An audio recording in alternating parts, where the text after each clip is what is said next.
moving it from nostril to nostril and smelling it. Now, when you go to taste it, you've got a quarter of an ounce. That's what these are measuring out, is a quarter of an ounce.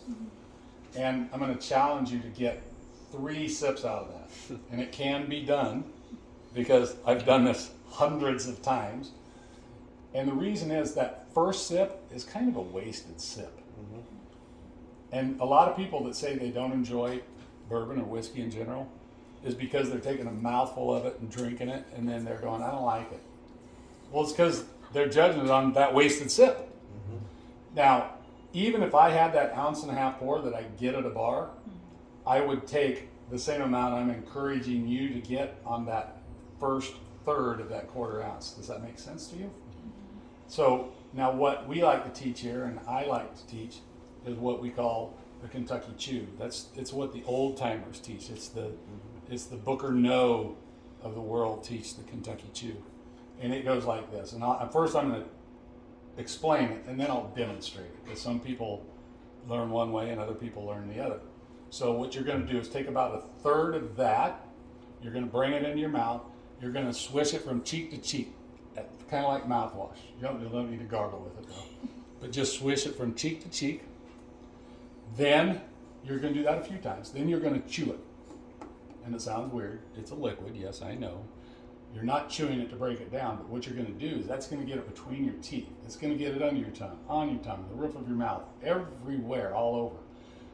Then after that, you're going to swallow it. Now, I'm pretty sure this has happened to everybody, because I haven't met anybody it hasn't happened to, but after you swallow it, have any of you ever went to talk and maybe you started talking like this, or maybe your eyes started watering, or you started coughing?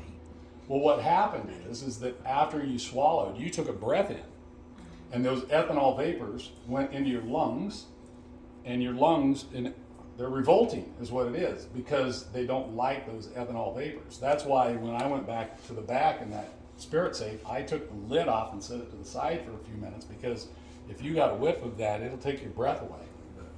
So the way you get around it, and this is true not just with this, any high proof distillate, after you drink it, you just simply take a nice deep breath in through your nose and then exhale firmly out your mouth. So I refer to it as smell the flowers, blow out the candles. So you just go,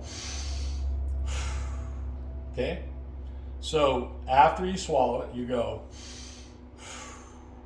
and now if you do that, you're not going to have any burning in here. You might have some warmth, if that's referred to as a Kentucky hug.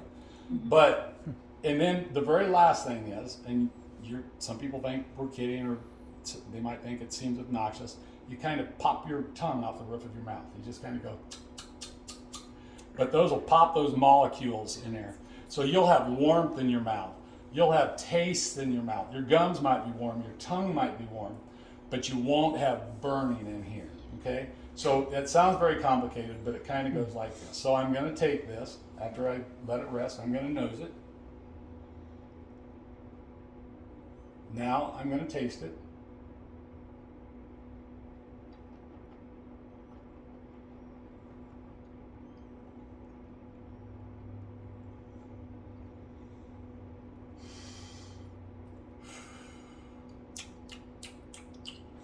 Pretty simple.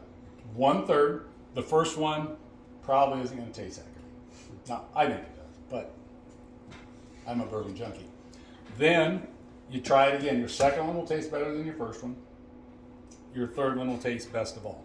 Okay? Does that make sense? Now, you're welcome to try